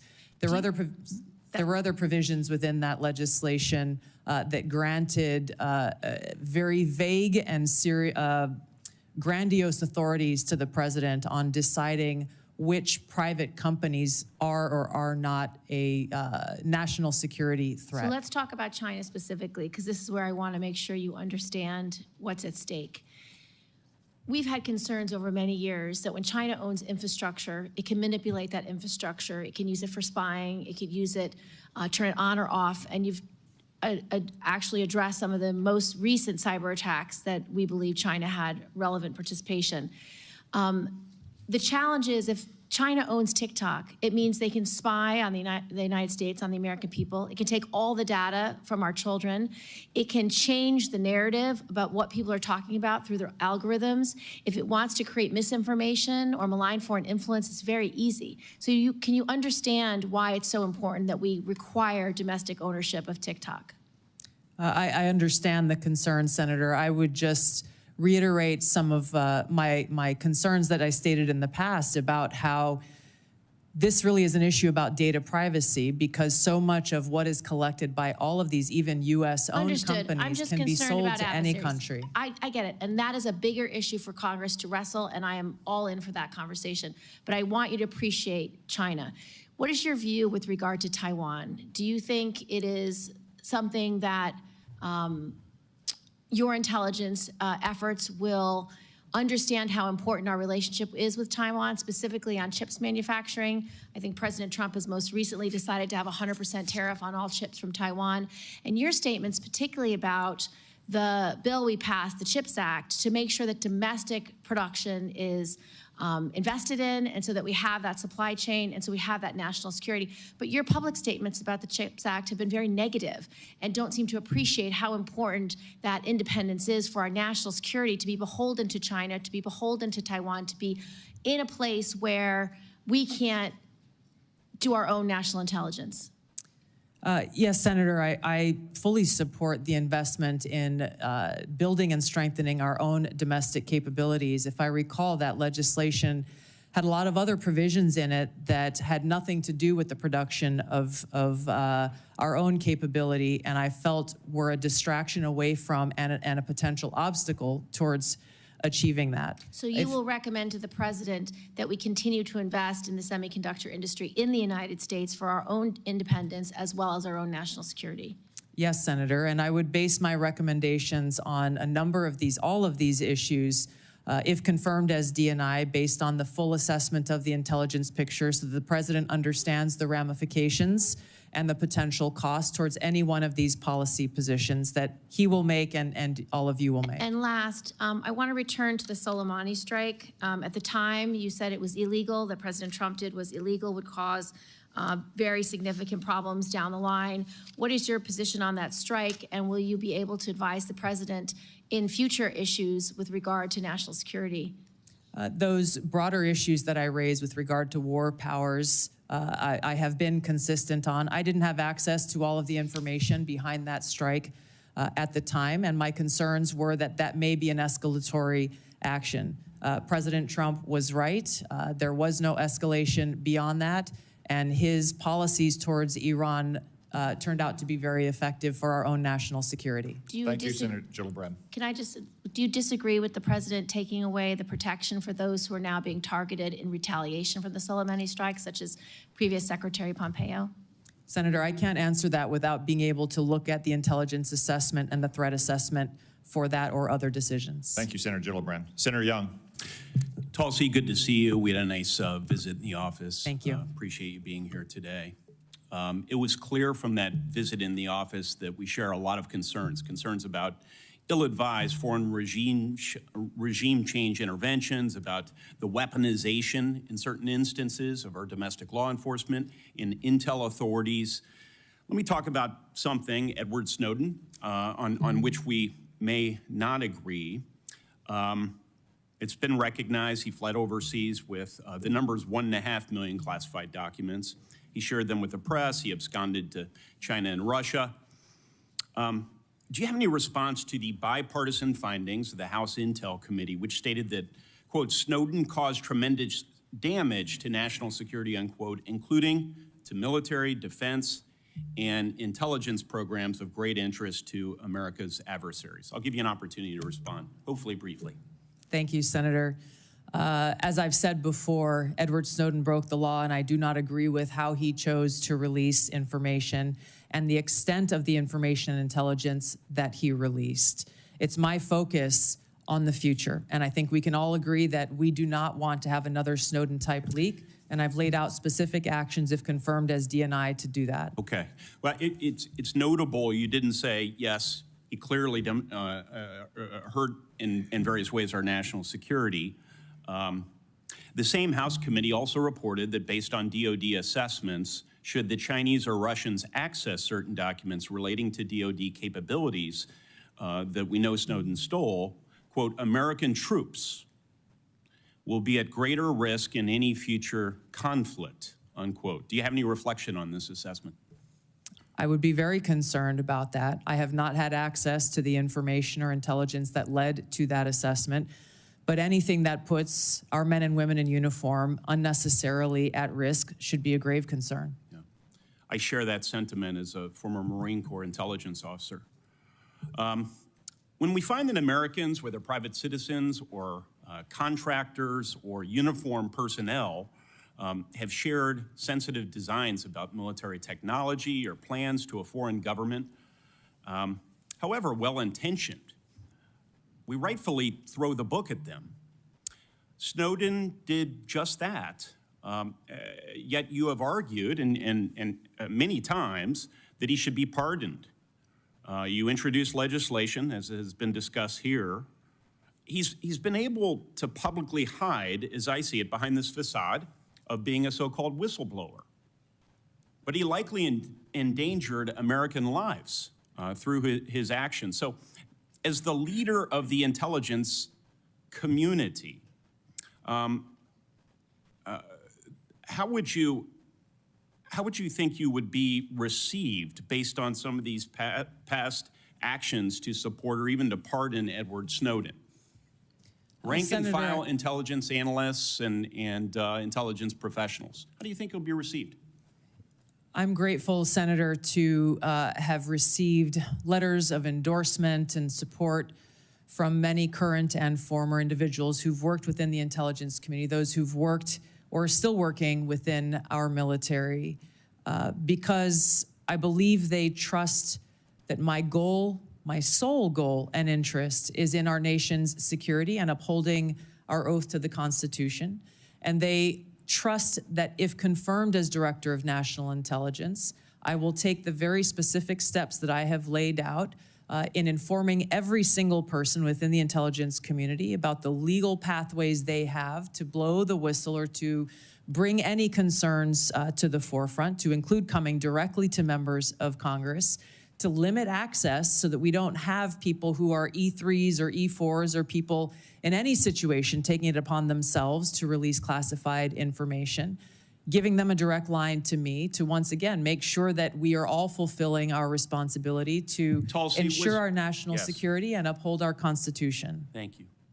Tulsi, was Edward Snowden false to an obligation or false to a duty? I don't understand what you're saying. False? He had, yes. Did he betray a duty? But did he betray the trust of the American people? Which is, according to Merriam-Webster, that's the definition of a traitor. Edward Snowden broke the law, and he released this information in a way that he should not have. He also acknowledged and exposed information that was unconstitutional, which drove a lot of the reforms that this body has made over the years to make sure that Americans' constitutional rights are protected. Well, for what it's worth, Mr. Snowden is watching these proceedings. He's posted on social media even, indicating that Tulsi Gabbard should indicate that I harmed national security. This may be the rare instance in which I agree with Mr. Snowden. I think it would befit you and be helpful to the way you are perceived by members of the intelligence community if you would at least acknowledge that the greatest whistleblower in American history, so-called, harmed national security by breaking the laws of the land around our intel authority. Thanks, Senator Young. Senator Kelly. Thank you, Mr. Chairman. Colonel Gabbard, I want to first say thank you for your service to this country. Likewise. In Congress and in the Army, and thank you for meeting with me a couple of weeks ago, and thank you for being here today. You're nominated to lead and coordinate across the intelligence community's numerous sources of collection and analytic capabilities. In a few sentences, can you describe how you make assessments and how you're going to sift through all this intelligence and make careful and thoughtful conclusions? Yes, Senator, there are great professionals who work within the intelligence community. I will build a strong team around me as they present the intelligence reporting to provide to the President through the President's daily brief and to respond to issues and concerns that this body has. I will welcome dissenting voices to be able to make sure that this information intelligence is thoroughly vetted prior to presenting it, and make sure that the truth is reported, whether that truth is convenient or not. Well, thank you, Ms. Colonel Gabbard, and I appreciate that. The President and others are going to rely on that. I want to discuss such an assessment made by the IC. For years, the U.S. analyzed evidence of numerous chemical weapons attacks in Syria. Eventually, we were able to assess that Bashar al-Assad was responsible for a number of these attacks that slaughtered his own civilians. Do you accept the conclusion broadly that Assad used chemical weapons against Syrians? Yes, and I'm on the record for years of agreeing with that broad assessment. Thank you. Among the attacks the U.S. assessed Assad was responsible for 2 that occurred in Douma and Khan Sheikhoun in Syria. As a member of Congress and as a presidential candidate, and as recently as this month, in your written responses to this committee, you have cast doubt on the assessment that Assad is culpable in these 2 attacks. Is that still your position? Senator, I raised those questions given conflicting information and evidence that was presented at that time. Okay. Well, thank you. So to help inform the public, the Trump administration released declassified intelligence in 2017 and again in 2018. Showing how experts analyze multiple types of evidence, satellite imagery, medical experts' witnesses, describing sources, and showing the reasoning used to determine Assad's culpability in using these chemical weapons, including in Douma and Khan Sheikhoun in these attacks, the ones that you questioned. I have 2 documents I want to submit for the record, Mr. Chairman. Admitted. Thank you. Were you aware of the declassified assessments, the one I referenced? Yes, I was. And as a member of the House Armed Services Committee and the Foreign Affairs Committee, did you take time to review these? Yes. Okay, thank you. And can you explain to me then why you doubted the intelligence community's conclusions in these 2 cases, Douma and Khan Sheikhoun, but not the others? And please be specific. These 2 cases were being looked at as to be used as a pretext for major military movement, and my fear was a repeat of the deployment of another 500,000 soldiers like we saw in Iraq towards what was the Obama administration's goal, which was regime change in Syria. The question specifically that I raised around these 2 came about because there were 2 reasons. One, that assessment was made with high confidence and low information. The information that they had came from those on the ground in an al-Qaeda-controlled area, and therefore were al-Qaeda-linked sources. And there was conflicting information that came from the UN's Office on the Prohibition of Chemical Weapons inspectors, as well as an MIT professor, Ted Postel, So I who want to talk looked at about him these for a extensively. second. So did you look into his credentials, yes or no? Yes. And were you aware of his appearances on Russian Today, which is used by the Russians to disseminate government-approved messages? No. Were you aware Postel relied on a chemistry student with a record of defending the Assad regime? At that time, I was not. I have been made aware I was not. I have been made aware since. Do you consider this person or these two individuals now, do you consider them a better source for the chemistry of sarin gas than the U.S. intelligence community? I assess that at the time the information, I don't know the second person you're referring to, but MIT professor Ted Postel and the inspectors of the OPCW provided some credible questions that deserved examination. Okay, thank you. Did you attempt to weigh Postel's claims against the significant evidence and assessments already conducted by the IC? Yes, I did. Okay, thank you. So here's my concern here, Colonel. When we began this, you described a thoughtful approach to analyzing intelligence and reaching conclusions. This is what we expect of our professionals. But we just kind of walked through how you came to question Assad's use of chemical weapons in these two cases with a different approach. And I don't reject seeking out differing viewpoints. We need to do that.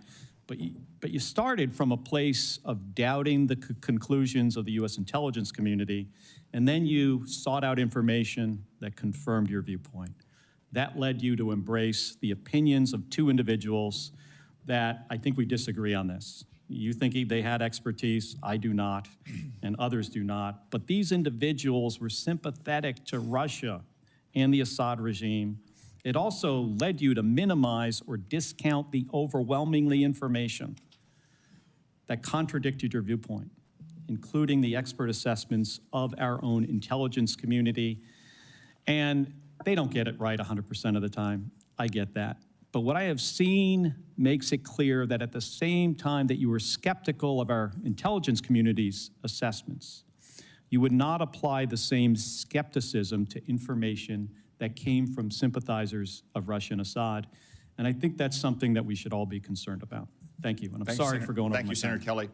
I want to recognize and welcome to the committee our newest member, Senator Budd, although we all regret Senator Rubio's departure. We're all pleased, as evidenced by the 99-0 vote, that he is now the Secretary of State, and also pleased that we have a great new member on our committee. Senator Budd.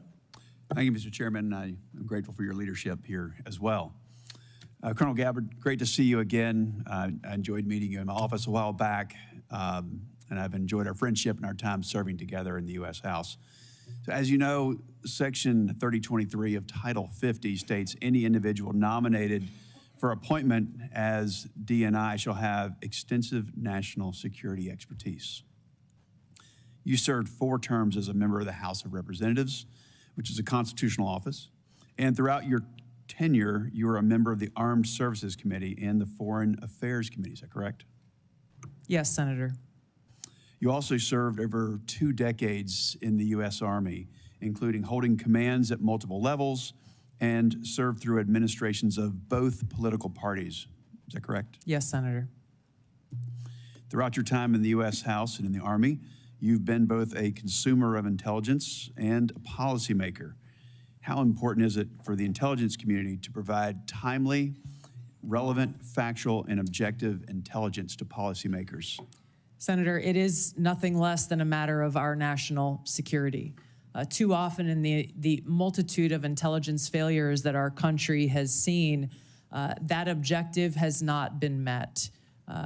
Now, CIA Director Ratcliffe talked about in his testimony before this committee how the CIA's own internal metrics have shown that analytic objectivity has gone down within that organization.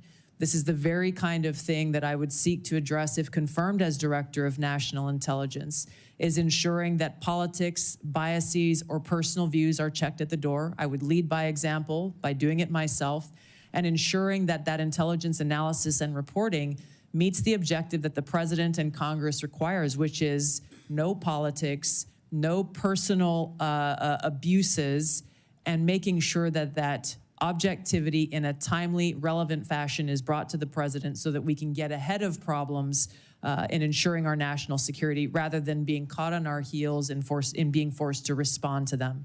Thank you for that. I think it's clear from your background experience that you more than meet the statutory requirements for this position. I want to switch gears a little bit. There's been a lot of discussion today, and I think it's a necessary discussion about your position on 702, Section 702 of FISA. So I've personally had concerns, and I think we even talked about this when we served in the House together, and I actually voted against its reauthorization when I was in the House. However, I recently voted to reauthorize Section 702 with additional safeguards to end the politicization of the tool and to ensure privacy and civil liberties that they're protected. So, Ms. Gabbard, tell us, how has your thinking on Section 702 developed over time and why?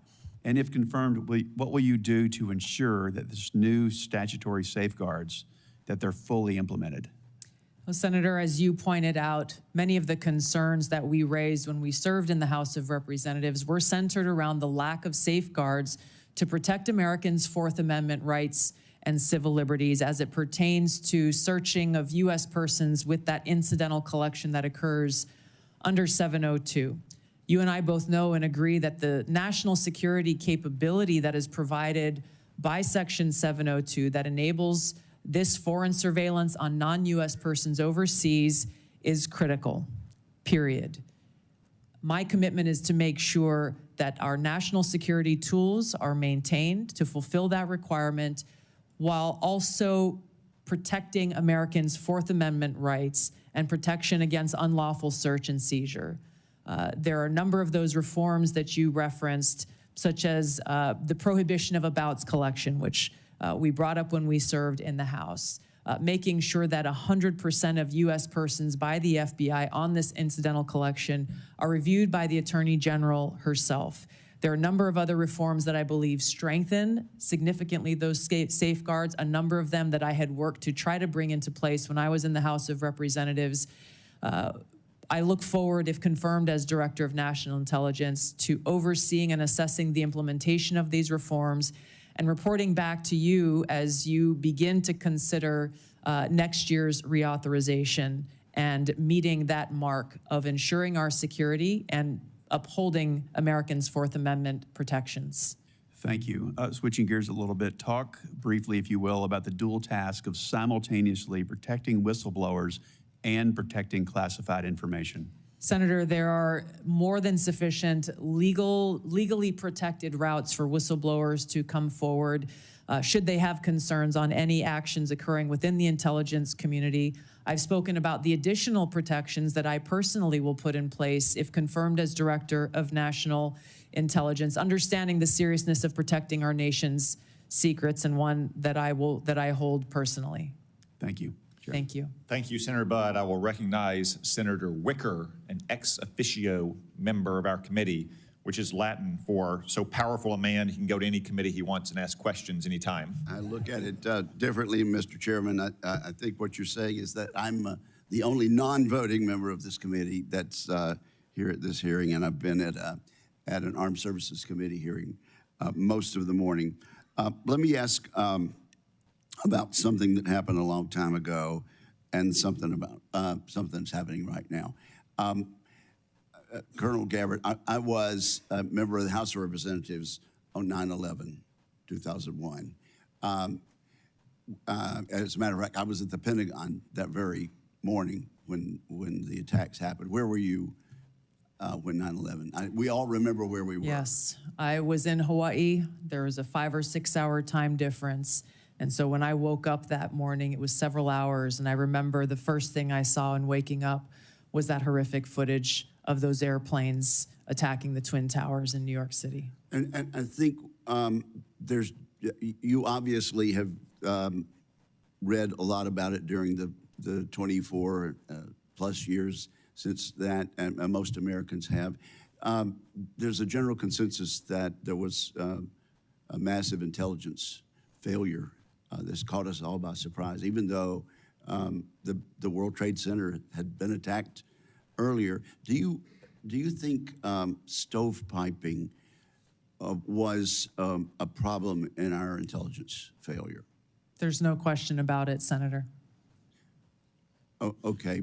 Well, based on your reading, okay, could you elaborate just Yes, a little? absolutely, Senator. When we looked back at the post-9/11 reporting and the post-assessments that were made, it was very clear that there was stovepiping of information and intelligence that occurred at many levels, at the highest but also at the lowest levels where information that was collected by the FBI, information that was collected by the CIA was not being shared. There was almost ships passing in the night, where if there was an integration of those intelligence elements and information being shared, it is highly likely that that horrific attack could have been prevented. And that's the reason, really, your position was created.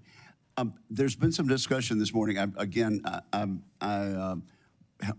have not been able to listen in, but I understand there's been some discussion about reforming the Office of D&I to eliminate redundancy and increase effectiveness. Do you worry that in doing so, we might be getting back to the same problem that we had in 2001? The problem that we had in 2001, Senator, remains at the forefront of my mind. And as you said, this is exactly why the OD&I was created. Given my limited vantage point not being in this seat, I am concerned that there are still problems with stovepiping that need to be addressed. And in some cases, my concern would be that unnecessary bureaucratic layers may be contributing to that problem. This is where coming in and being able to really take a fresh look, given my experience and my background, will be essential to making sure that the OD&I is accomplishing the reason why it was created in the first place. Okay, and I have a lot of suggestions about how to make the Department of Defense more efficient also. I would simply caution you before I move on to my other quick question, that as we are trying to eliminate overlaps, that we avoid getting back to the thing that created your agency to start with. Now, let me just ask about anomalous health incidents. And I know you're not in the intelligence community yet, but having read, as most of us have, about these Havana syndrome incidents, what is your understanding of that now, and what are your plans? Yeah, Senator, thank you for this question. It's been deeply concerning throughout this period, from the first time this was discovered so long ago to where we are today, that the intelligence community still has failed to identify the source and the cause for Havana syndrome, as it's commonly known, even as many people who are in service are suffering the consequences of it. I look forward, if confirmed as Director of National Intelligence, to addressing this, of course, making sure that those who have been impacted are getting the care that they need and deserve, but getting to the truth behind how and why this has occurred. Are you saying that we're not any closer to understanding where these came from? Based on my understanding, there has not been any definitive reporting from the intelligence community on the source and the cause for these anomalous health incidents. Okay, well, perhaps you'd like to, I could follow up on the record. I'd look forward to that. that. I think there's some more public information that is recent about that. Thank you, ma'am. Appreciate it. Thank you, Senator. Senator Wicker. As I acknowledged at the outset, it is the custom of this committee to allow a follow-up question for senators who remain present at the end of the regular 5-minute round of questions. I remember everyone, this is a follow-up question, not a 5-minute round. We will have Ms. Gabbard in a closed session where each of us will have yet another 5-minute round of questioning. Is there any senator who wishes to be recognized for a follow-up question? Senator Wyden. Thank you very much. Ms. Gabbard, there was an area that I believe is still uncertain, and this is what my question's about. Earlier this week, the Trump administration illegally attempted to withhold federal funds from a broad range of organizations. I'm interested in knowing what you would do if President Trump told you to withhold congressionally approved funds from the Intelligence Community Inspector General. So my question is, if President Trump orders you to withhold appropriated funds from the Inspector General, will you refuse that illegal order? I don't believe for a second President Trump would ask me to do something that would break the law. That's not what I'm asking. I'm asking, if you are asked about an illegal order, what will you do? You can say, oh, it'll never happen. What will you do if you're dealing with an illegal order? My commitment has been and will be, if confirmed as Director of National Intelligence, to comply with the law. Given Are there, Senator Wyden, can I finish this sentence? you've actually asked 2 questions already, Senator I'm not Wyden. asking a You've question. asked 2 questions. I said there's 1 question allowed. Are there other senators who would like follow-up question? Senator King. I'd like to follow up on my line of questioning about Edward Snowden and understand how you analyzed the facts leading up to your 2020 bill providing him with a pardon. There was the House committee report, which granted was redacted, but under the heading, what damage did it cause, were 5.5 pages of redacted material. I would have thought that would raise a question in your mind. Secondly, Edward Snowden, there are about 20 countries that don't have extradition treaties with the U.S. He chose to go to Russia, become a Russian citizen. Given that information, how did you decide to introduce a bill providing him with a pardon? Introducing a bill in the United States Congress is not the same as a tweet or a commentary on a podcast. I'm concerned about your apparent lack of interest in the scope of Edward Snowden's traitorous activities. Senator, I've answered some version of this question many times in this hearing already.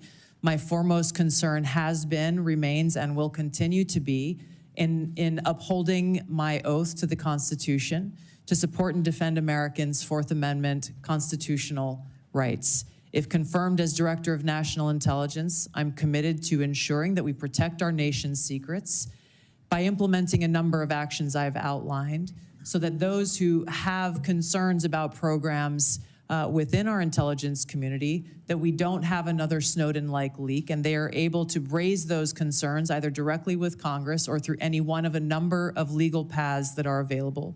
And I think it's also important, and in line with many of the bipartisan concerns I've heard from this committee, in security classification, security clearance and classification reform, in narrowing severely those who have access to the most sensitive and compartmentalized intelligence reporting and capabilities. Senator Bennett. Thank you. Thank you for your generosity, Mr. Chairman, in letting us have a second question. Thank you again for hanging in there with this discussion, Colonel Gabbard. The House Intelligence Committee review of the Snowden disclosures found not only that he was a traitor, but that since Snowden's arrival in Moscow, he has had and continues to have contact with Russian intelligence services. You can see the deep concern on both sides of the aisle here. You had in your opening statement all kinds of complaints about former officials in the intelligence agencies, the United States press, the journalists, the media, Democrats, suggested that you weren't being treated fairly when you were coming here. No condemnation at all for this, which leads me to wonder why it is so hard for you to say that Edward Snowden was a traitor to our country. And the question I guess I have for you is how, if you can't say that, you feel that that the concerns that this committee has, that we need somebody here who will actually honor their oath, as you said. Maybe I should make it easier for you. Edward Snowden did not honor his oath to the Constitution, which is what you just said was the most important duty, most important obligation that you have in this role.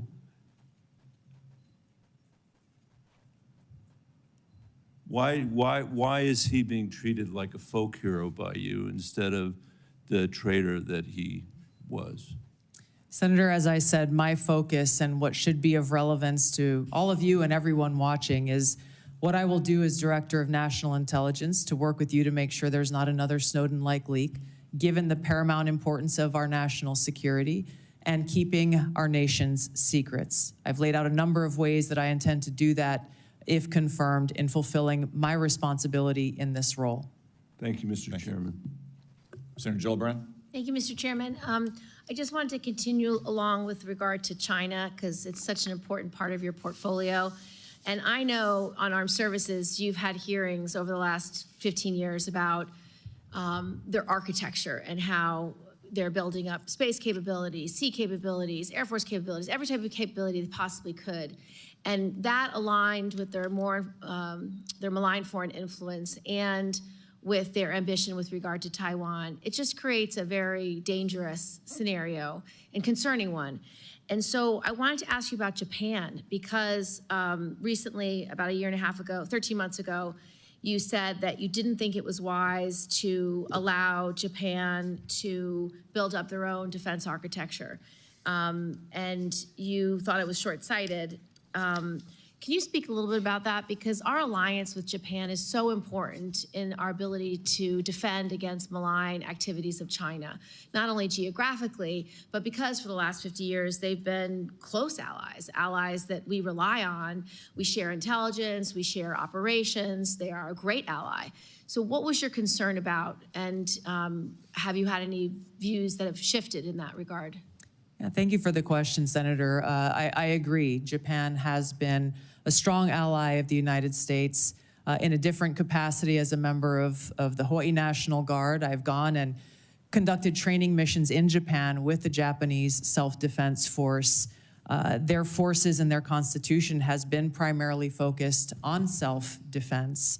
The concerns that I had raised previously had to do with really looking at the bigger picture of the context of the history with Japan and China, and recognizing the implications of how this kind of shift from a self-defense posture that Japan has had constitutionally to a more offensive posture could result in escalation. And given the history, we need to acknowledge what the ramifications could be to our own security interests. And that's something that I am looking forward to being able to provide to all of you and to the President, if confirmed as Director of National Intelligence, is that in-depth analysis and assessment so that various policies or actions that you all or the President are considering are fully thought through, given that broader context of nuance of history and the complexities that exist within the Asia-Pacific region. Having grown up there, I'm very familiar with. But you do Thank you, Senator Gillibrand. Senator Kelly. Thank you, Mr. Chairman. Colonel Gabbard, when Russia was denying Assad's use of chemical weapons, they accused the U.S. of supporting terrorists. This is a line that Putin used frequently during the Syrian civil war as he supported Assad. Syrian officials made similar comments. They did it repeatedly. They did it in public. They did it at the United Nations. In 2016, you gave an interview in which you said, and this is a quote, "The U.S. is providing direct and indirect support to terrorist groups in order to overthrow the Syrian government." And in 2019, on the Democratic presidential debate stage, you said of President Trump, this is a quote, "This current president is continuing to betray us. We were supposed to be going after al-Qaeda, but over years now, not only have we not gone after al-Qaeda, our president is supporting al-Qaeda." So I'm interested to hear, what was your goal in saying these things? And did you consider, before saying them, the motives of Iran and Russia, what their motives might have been before making these claims? Senator, as someone who enlisted in the military specifically because of al-Qaeda's terrorist attack on 9/11 and committing myself and my life to doing what I could to defeat these terrorists, it was shocking and a betrayal to me and every person who was killed on 9/11, their families and my brothers and sisters in uniform. When as a member of Congress, I learned about President Obama's dual programs that he had begun really to overthrow the regime of Syria, and being willing to, through the CIA's Timber Sycamore program that has now been made public, of working with and arming and equipping al-Qaeda in an effort to overthrow that regime, starting yet another regime change war in the Middle East.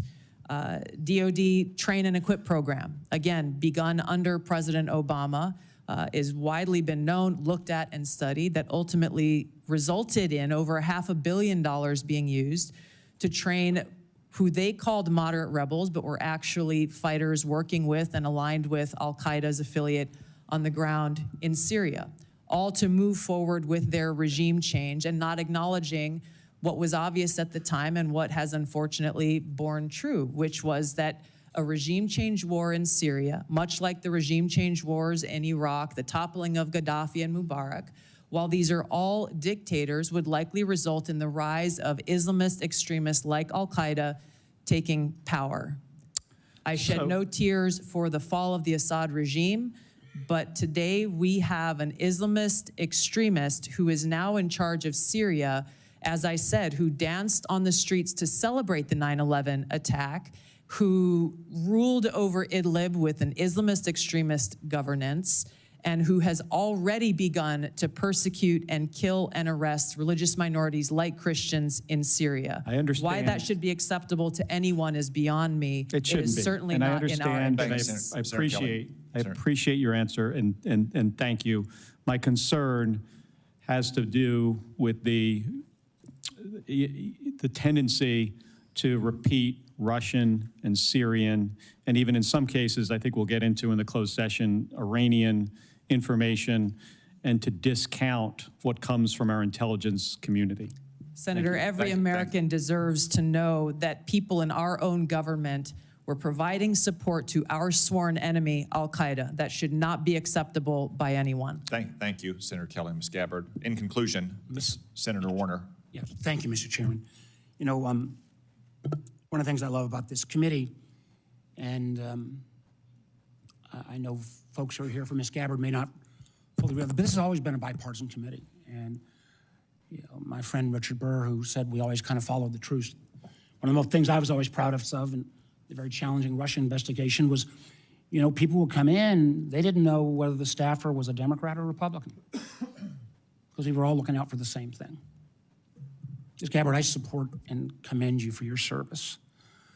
But we have heard this morning taking some individuals' advice on chemical attacks, not taking American intelligence community that, as we subsequently discovered, had iffy ties, not enough due diligence. We've heard this morning on your trip to Lebanon that you weren't fully aware that the folks who originally paid for the trip had these relations and ties to this Syrian party.